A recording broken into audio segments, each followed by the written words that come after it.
Welcome back, everybody, to another episode of The Damage Report. I'm John Rolla. We got a big show for you today. And so generally the newsy portion of the show is gonna be focused around the actions and statements of three of the biggest political names in the country right now. We've got Donald Trump, we've got Bernie Sanders, and we've got Alexandria Cortez. And the show, if you watch the entirety of it, is gonna be a bit of a work of a contrast of what those people are actually doing for the world. I think you will note some significant differences. Along the way, we're also gonna be joined by two awesome guests. We have a presidential candidate, Christin Powers, is gonna join the show, break down her history and what she aims to achieve if she were to become president. And Alexandra Flores-Quilty is gonna join the show to talk about the Move On and By the People effort to its action in dozens of cities across the country to push for impeachment proceedings.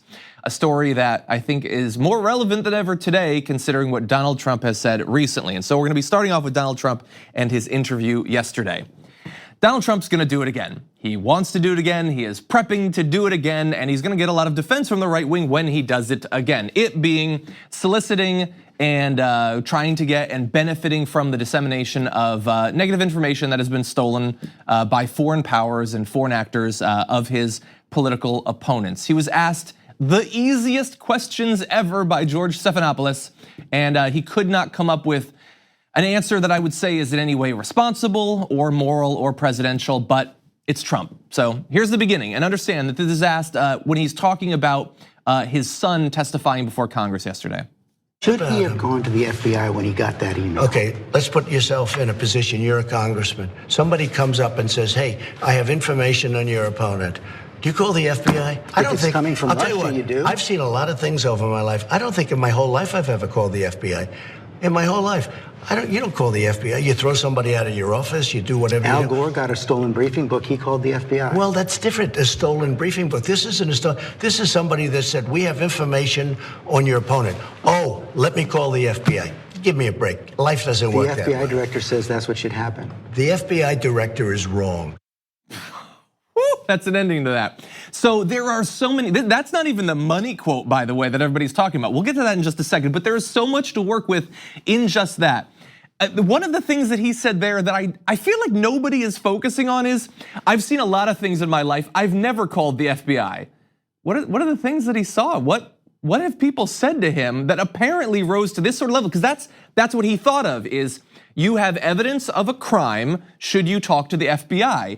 And he apparently had evidence presented to him of many crimes, and he threw people out of his office. Don't gotta call the FBI or whatever. But there was also a tactic at work there in like two different instances where Donald Trump, he always does this. He asks a question that he thinks is a winner, where the correct answer is to be a moral, responsible person. He doesn't think that they will answer in that way. They do, George Stephanopoulos does. He says, I would call the FBI. And then as soon as a person answers as a human, he just starts talking over them because he can't put himself in that position. And so even when a perfect example is provided, that Al Gore had this same sort of thing happen.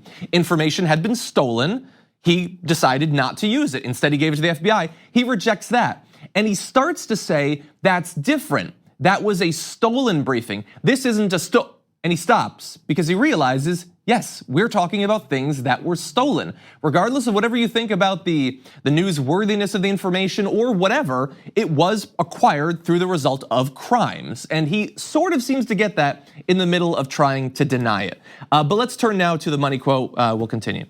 Your campaign this time around, if foreigners, if Russia, if China, if someone else offers you information on an opponent, should they accept it or should they call the FBI? I think maybe you do both. I think you might want to listen. There's nothing wrong with listening.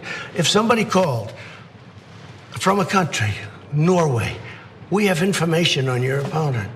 Oh, I think I'd want to hear it. You want that kind of interference in our elections? It's not an interference. They have information. I think I'd take it. If I thought there was something wrong, I'd go maybe to the FBI if I thought there was something wrong.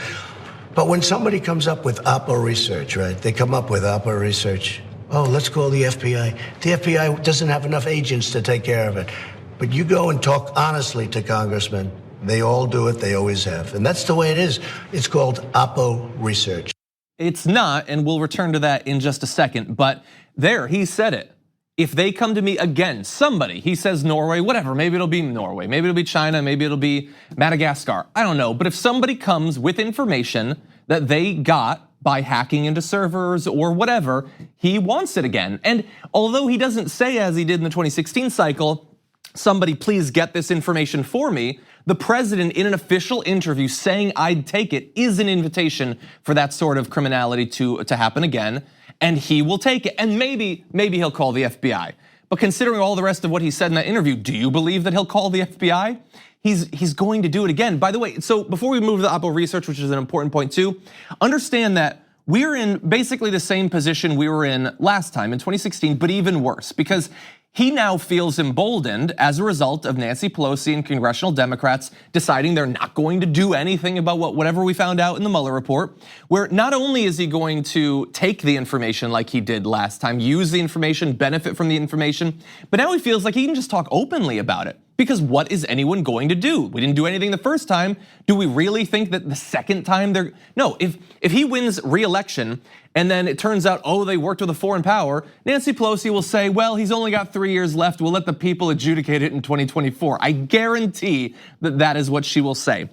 So he wants their help again, same position as 2016. People will work to provide it. We know that Russia, as well as a number of other countries, have been engaging in interference in not just our elections, but the elections of other countries, including in Europe, over the past 2 years. That will happen again.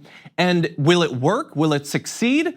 We have every reason to believe that it will, because both Donald Trump and Mitch McConnell have been working to stop any reform whatsoever to our election security since what happened in 2016. We are no better prepared to stop it than we were. I would say worse, because at least back then we had a president who hypothetically would do something about it where he provided with the opportunity. I would say that Obama fumbled it in 2016, but at least he wanted to do something. These guys want to stop it, and we'll return to that in a second too. Brief note on opposition research, because you're gonna see a lot of incredibly intellectually dishonest people throwing that term around. Opposition research is a specific thing, and nowhere in any of it does it involve any sort of breaking the law.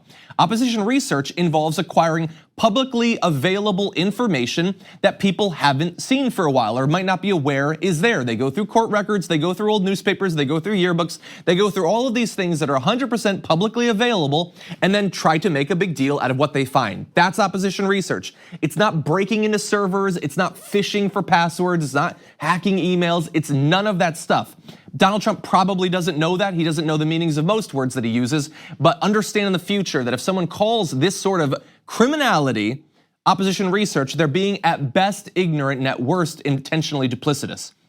So after all this came out, and it's a big story, people have been treating it in that way, Donald Trump tweeted this morning: I meet and talk to foreign governments every day. I just met with the Queen of England, UK, the Prince of Wales, which I think he originally spelled as W-H-A-L-E-S. I would like to meet the Prince of Wales, they're a majestic animal. He eventually corrected it. The PM of the United Kingdom, the PM of Ireland, the President of France, and the President of Poland. We talked about everything. Should I immediately call the FBI about these calls and meetings? How ridiculous. I would never be trusted again. With that being said, my full answer is rarely played by the fake news media. They purposely leave out the part that matters. No, we played the parts that matter. And should you call the FBI immediately after talking to any world leader? No. He says it's ridiculous. I would agree. That idea is ridiculous. Thankfully, it's not what anyone is saying. What they're saying is if you have reason to believe that laws have been broken and that you stand to potentially benefit from what was acquired during that law breaking, then yes, you should probably say something to the FBI. And he is doubling down this morning that he will not do that. He says that he'll take that information, he'll be happy to listen. People criticize him and he says, no, I 100% will, there's nothing wrong with that. It's ridiculous for you to say that I should not benefit from that information. So just going forward, understand that. Also, for context, a couple months ago, he was asked a very similar question to this and he said, I wouldn't need the information. A couple months go by and now he kind of wants it, which is one of two things. Either it's the sort of random position taking that Trump does where on any given day, he doesn't even know what position he has on things, or it's him looking at the polls over the past few months and thinking, this thing might not be as easy as I was hoping it would be.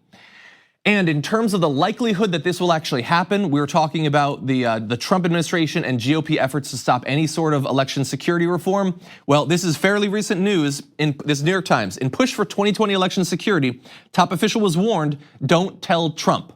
So this is a reference to Kirstjen Nielsen, who had been doing some work behind the scenes to do something about election security, because she apparently did care about that for all of the other terrible things that she did in that position. She did care about that, and she was warned, if the president finds out that you're working on this to strengthen our resistance to foreign interference in our elections, he will stop it. So don't let him find that out. Now, that doesn't necessarily mean that he would stop it because he wants our elections to be interfered with. That's one possibility. The other, and that's what the GOP official, the anonymous official, was saying, is that he thinks any talk of election security is you trying to imply that his victory in 2016 was not legit.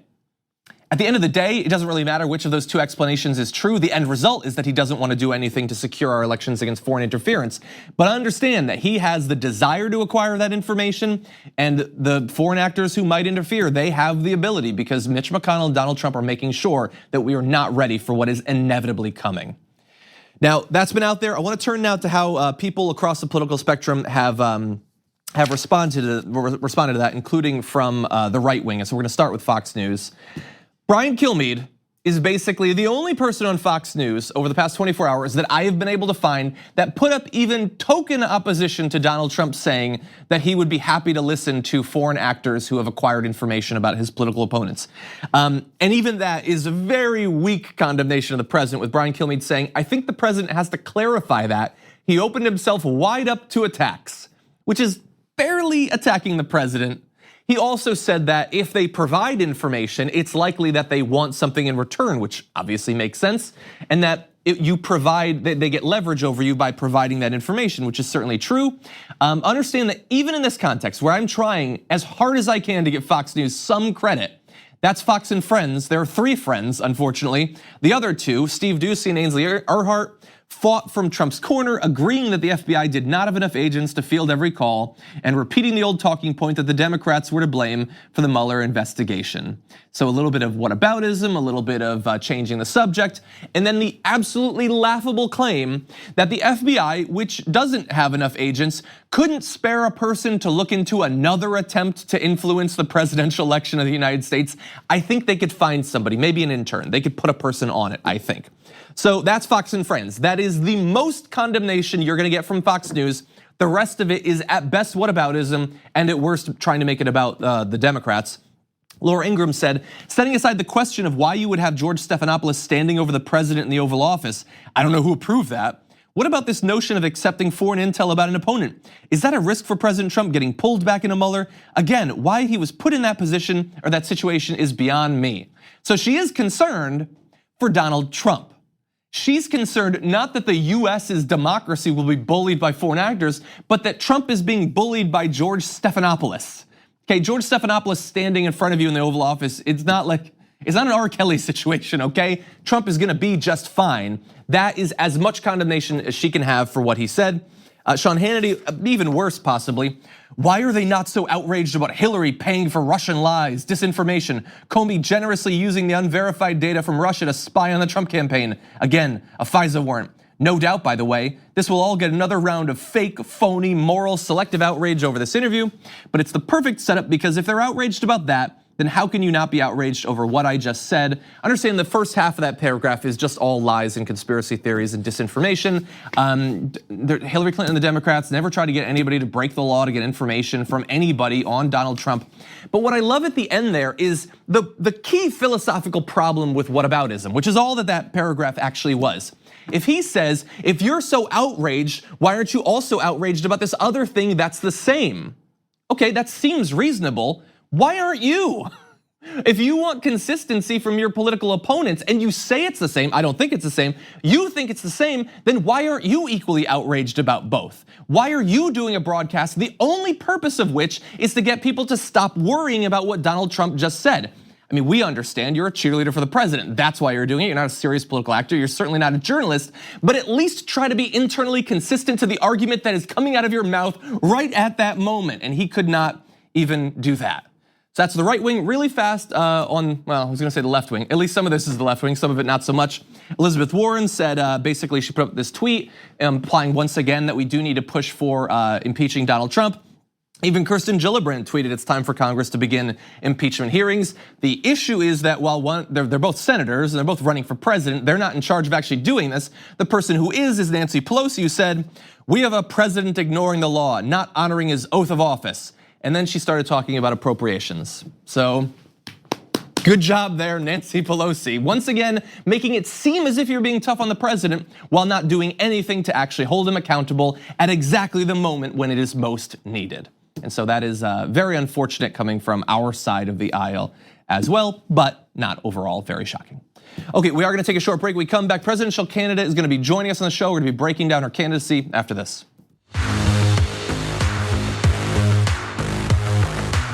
We need to talk about a relatively new show called the Republic, or UNFTR. As a Young Turks fan, you already know that the government, the media, and corporations are constantly peddling lies that serve the interests of the rich and powerful. But now there's a podcast dedicated to unraveling those lies, debunking the conventional wisdom. In each episode of the Republic, or UNFTR, the host delves into a different historical episode or topic that's generally misunderstood or purposely obfuscated by the so-called powers that be, featuring in-depth research, razor-sharp commentary, and just the right amount of vulgarity. The UNFTR podcast takes a sledgehammer to what you thought you knew about some of the nation's most sacred historical cows. But don't just take my word for it. The New York Times described UNFTR as consistently compelling and educational, aiming to challenge conventional wisdom and upend the historical narratives that were taught in school. For as the great philosopher Yoda once put it, "You must unlearn what you have learned." And that's true whether you're in Jedi training or you're uprooting and exposing all the propaganda and disinformation you've been fed over the course of your lifetime. So search for UNFTR in your podcast app today and get ready to get informed, angered, and entertained all at the same time.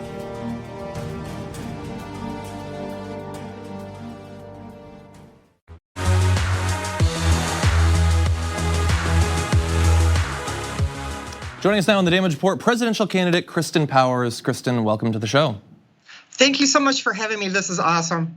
Glad to have you on. And I want to talk about your candidacy, the issues and all that. I want to start off though by me admitting I can't put myself in the place of a person who's running for president. I can't imagine doing it. And so I'm always interested with individuals. What is it that led you to make the decision to run for president? So if you could tell us a little bit about your background and how you made that choice.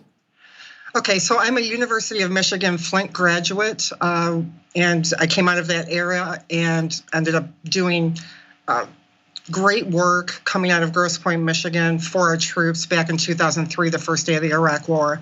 So when you take my education, my personal experience, and my political experience that's not elected, and combine that all together, it just points to the White House. I've lived in 6 states. I've survived the Detroit bankruptcy.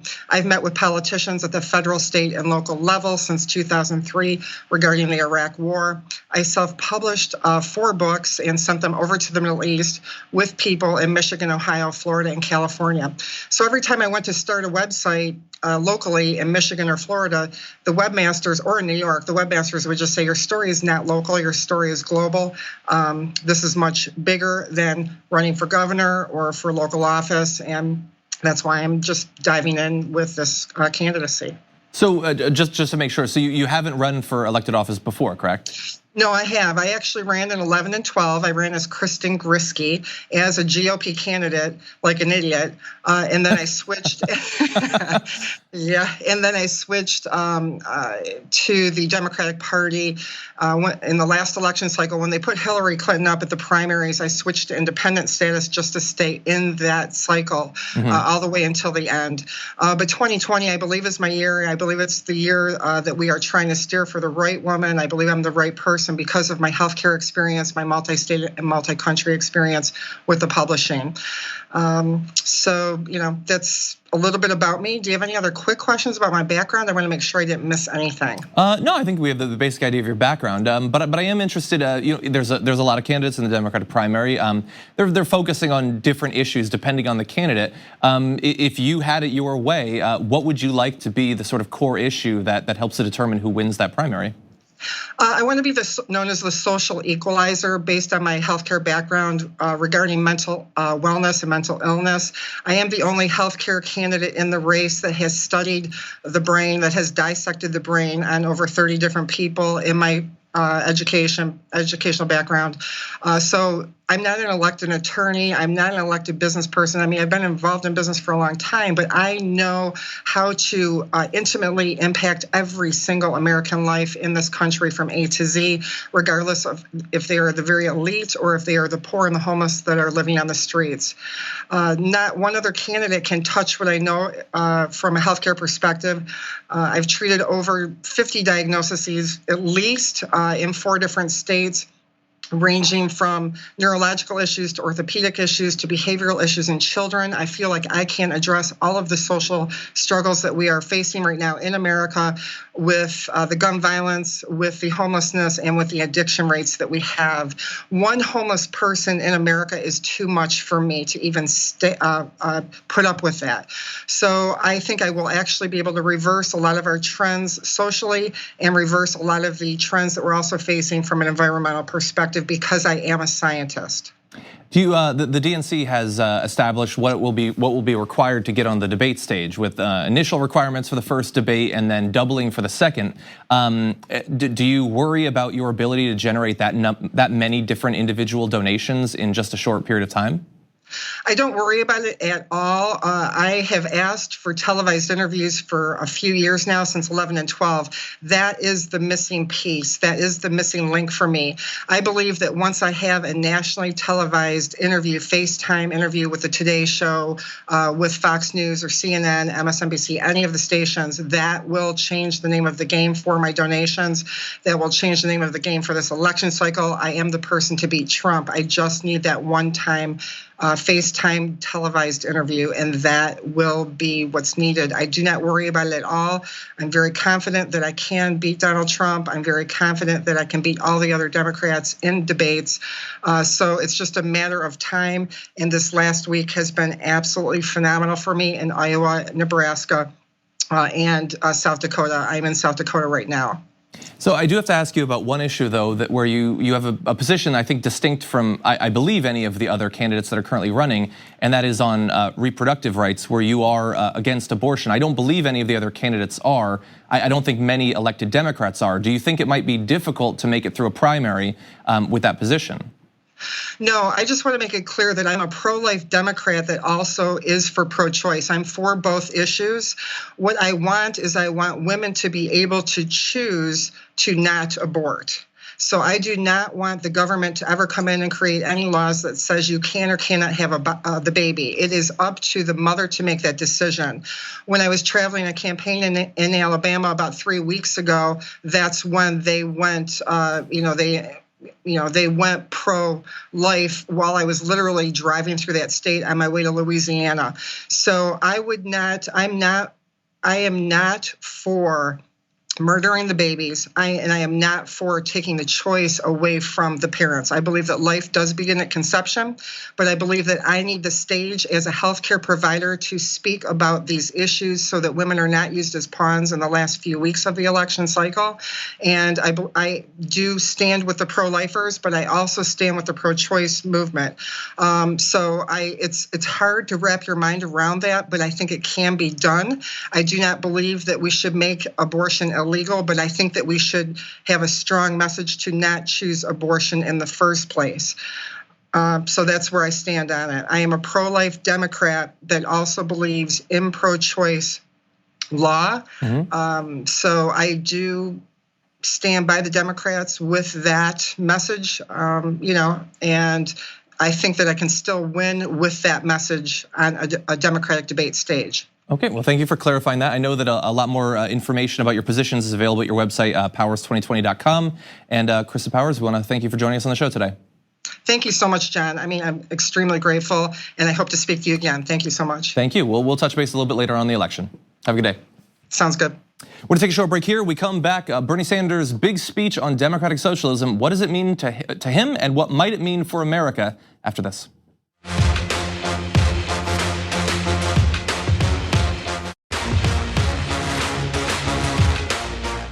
Like today, the quest for transformative change was opposed by big business, by Wall Street, by the political establishment, by the Republican Party, and by the conservative wing of FDR's own Democratic Party.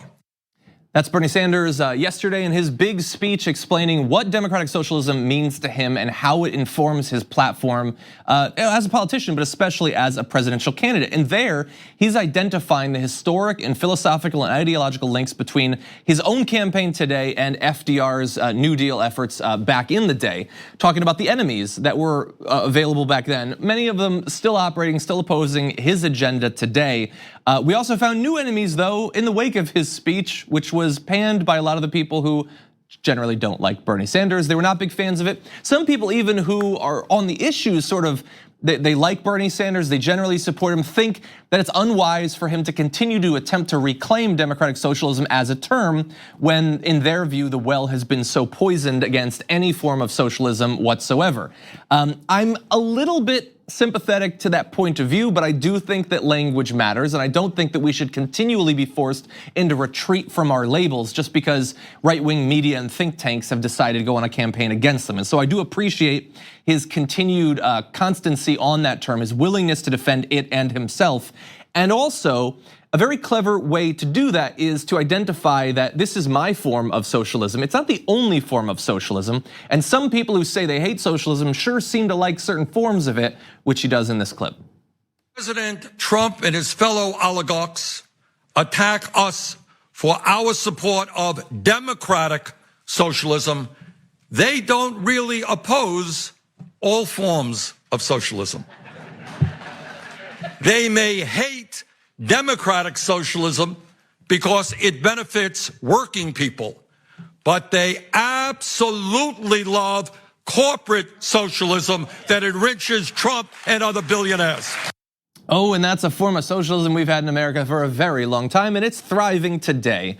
Now, in addition to the speech, he also put out planks of what would fit in with his implementation of democratic socialism today. These are not generally new policies for him. You'll be familiar with them, but if we can bring up this tweet, you're gonna see, he says in 1944, FDR proposed an economic bill of rights, but died a year later and was never able to fulfill that vision.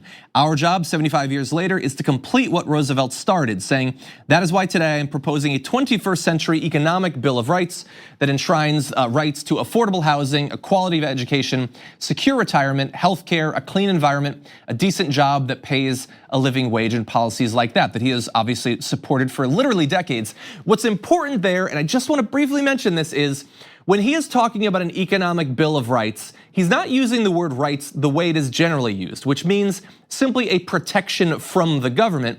And he doesn't mean it in the way that a lot of people use it, which is like the barest protection against a bad thing happening. Like you have a right to not die, for instance. He goes beyond that. He doesn't just say you have a right to have access to an emergency room.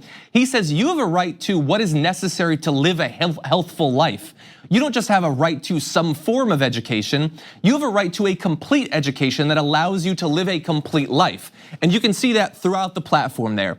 These are robust rights. And why do we need these rights? Well, it's grounded in his view of what economic freedom is, as he explains in this video. Are you truly free if you are unable to go to a doctor when you are sick, or face financial bankruptcy when you leave the hospital? Are you truly free if you cannot afford the prescription drugs you need in order to stay alive? Are you truly free if you are a mother with a newborn baby, but you are forced to go back to work immediately after the birth of that child because you lack paid family leave? And he had many other examples there. And in a way, what I'm hearing here as he goes through all of these different ways that we use economic freedom to effectively mean we're going to throw you into a swirling vortex. It will be utter chaos, and you will begin to attempt to consume each other. Some of you will grow fat on the flesh of the other people around you. Others will be consumed and die. That's economic freedom to some people, and it leads to gigantic bloated billionaires and other oligarchs as he talks to. But for many people, it means suffering in squalor and possibly dying as a result of the economic freedom that America has bequeathed to you. He has a very different idea of it. I think an idea that the American working class is gonna find much more appealing. And again, remember that economic bill of rights. The stuff that he talked about there, it looks a lot like Sean Hannity putting up AOC's agenda. You look at it and you think, who actually is against this? And of course, some people are. 20 or 30 or 40% of the country has been manipulated by propagandistic media to think that having access to a secure retirement or quality education is some sort of Venezuelan plot against you. I don't think so, and it's good to have not just one, but multiple candidates in this presidential election who are making the case for economic, both stability, I would say, and dignity effectively in all aspects of our life, allowing us to live complete and full lives. That's what his candidacy is about, and I think he gave a great defense of it in that speech. With that, we're gonna take a short break. We're gonna talk to an organizer of a set of rallies pushing for impeachment proceedings after this.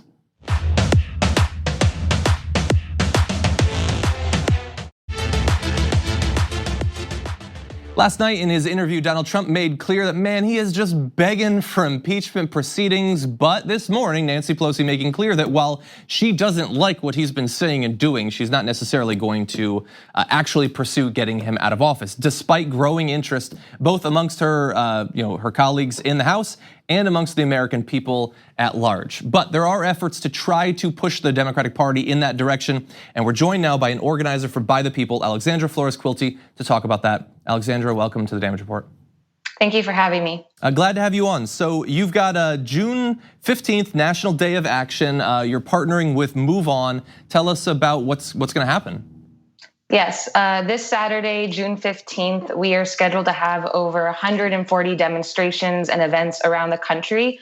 Americans are coming together in our local communities to demand that our elected representatives take action and hold Donald Trump accountable. He has committed numerous impeachable offenses, and we are demanding that Congress begin impeachment proceedings. So you're an activist working on this effort, and so I want to get your opinion. This is a question that I've been asked a lot recently. Like last night, I did an appearance on a show, and they asked me this.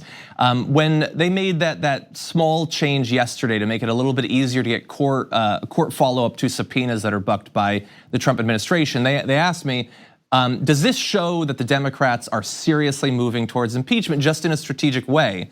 As an activist, what do you think Nancy Pelosi is actually thinking? Is she slow rolling this, or is she not interested fundamentally in pushing for impeachment?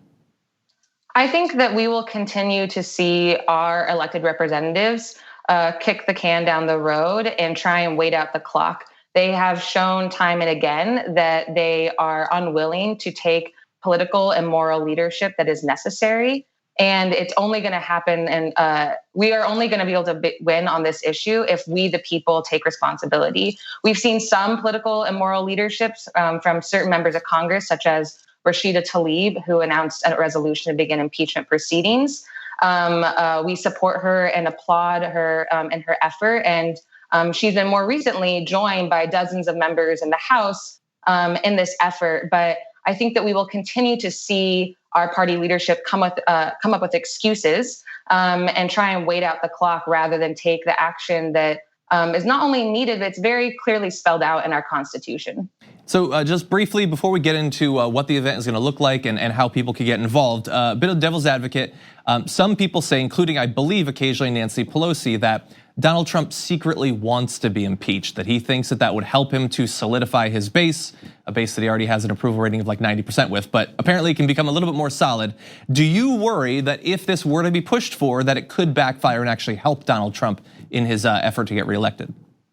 I think that every single day that Donald Trump is in office is a dangerous day for our democracy and the American people. People have already died. There are children who are locked in concentration camps and in cages right now.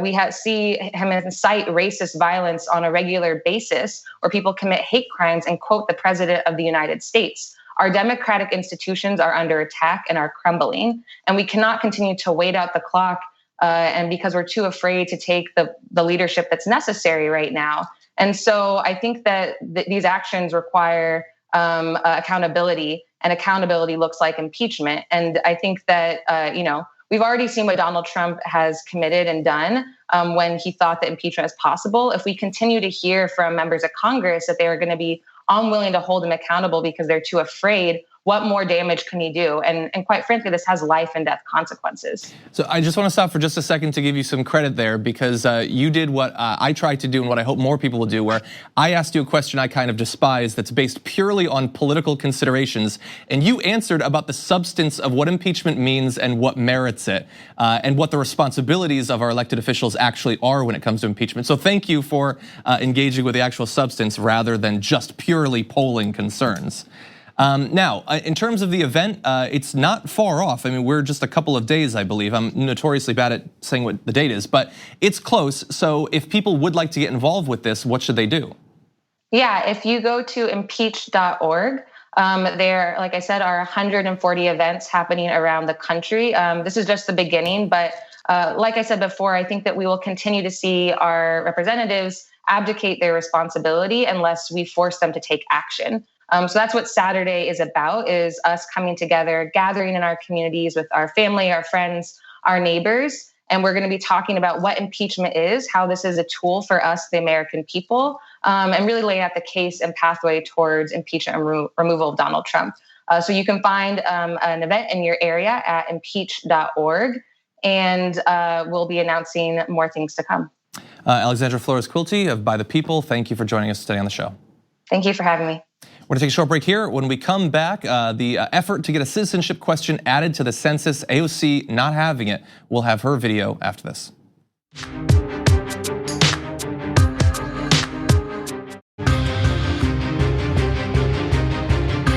The future of the census is incredibly important and just about as unsexy as an issue could possibly be. But this effort that's been ongoing for literally like 2 or 3 years now to get a citizenship question added to it is incredibly important. And that is why it is awesome that yesterday, Alexandria Cortez spoke in a very passionate way about how questionable, how sketchy this effort has been, and how much we've discovered about the motivations of the Republicans who've been pushing for it.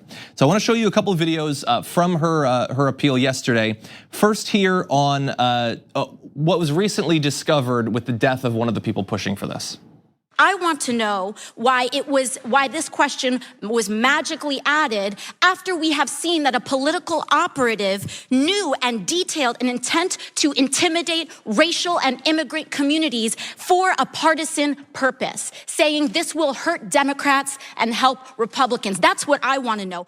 Okay, so that is incredibly damning there, that one of the people working for this, Thomas Hofeller, he, in his analysis, and we'll give you the details in a second, understood that the reason you push for the citizenship question to be asked is because you believe it will have a beneficial impact in the future on apportionment of political representation for Republicans, that it will hurt Democrats, it will hurt people of color. It's very, very clear. And so let's talk about how we know that. Mr. Hofeller, he did an exhaustive analysis of Texas state legislative districts and concluded that such maps, quote, would be advantageous to Republicans and non-Hispanic whites and would dilute the political power of the state's Hispanics. The reason, he wrote, was that the maps would exclude traditionally Democratic Hispanics and their children from the population count.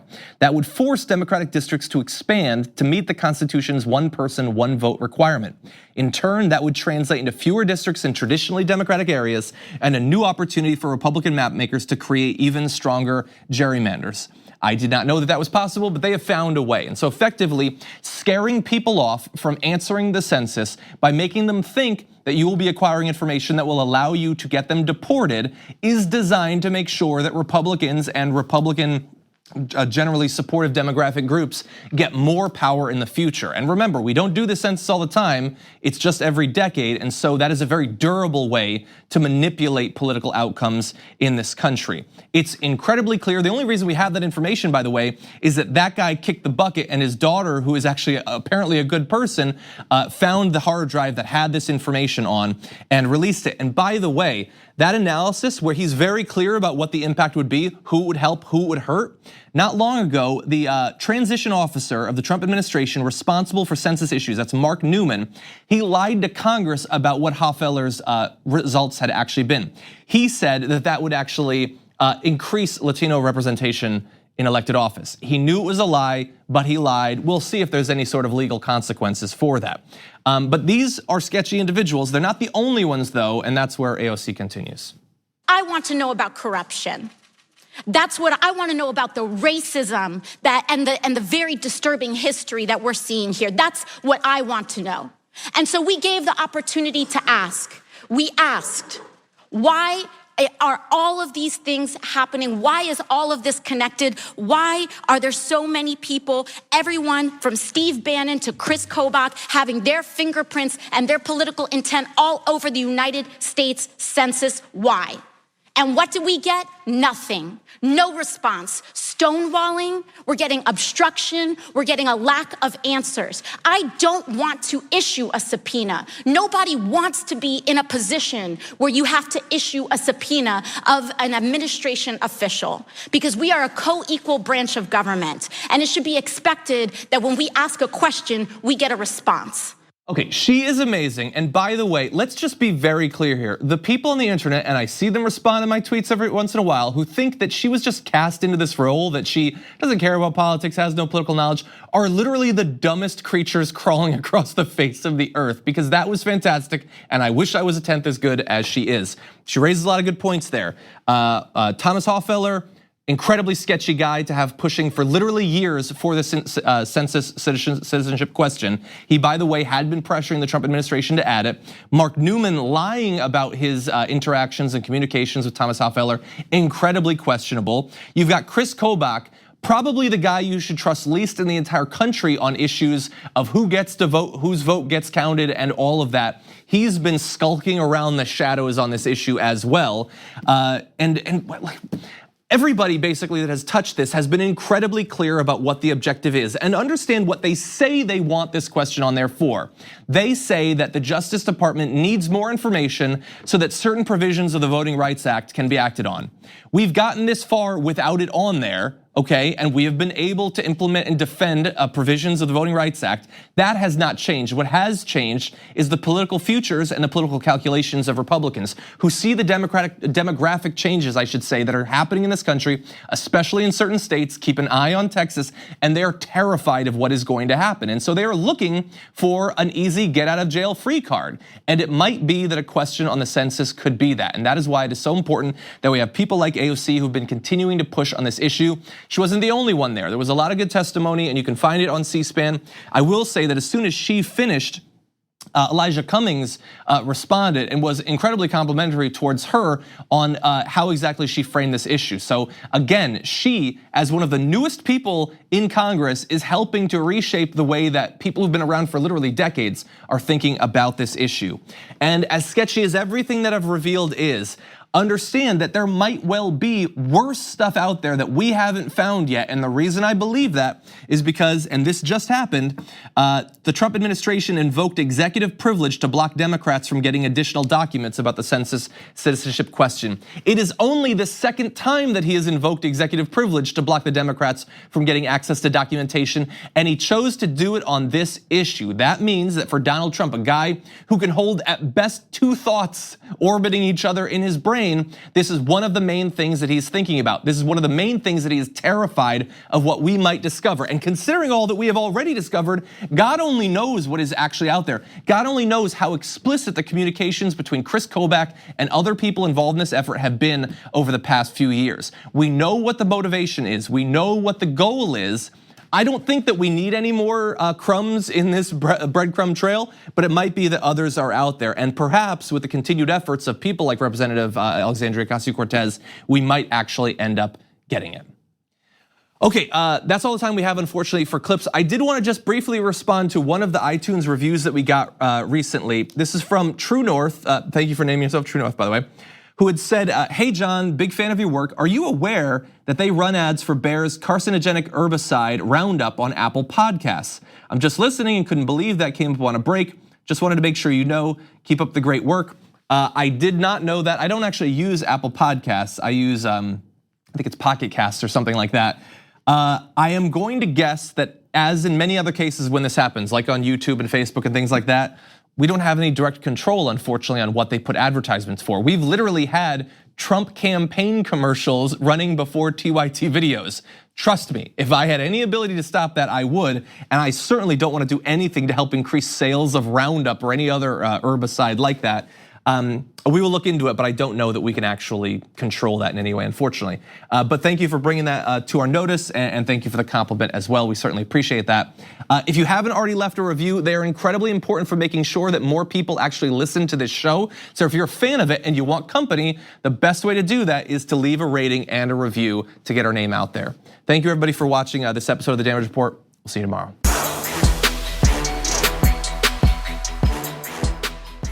Thanks for listening to the full episode of The Damage Report. Support our work, listen ad-free, access members-only bonus content, and more by subscribing to Apple Podcasts at apple.co/TYT. I'm your host, John Adarola. I'll see you soon.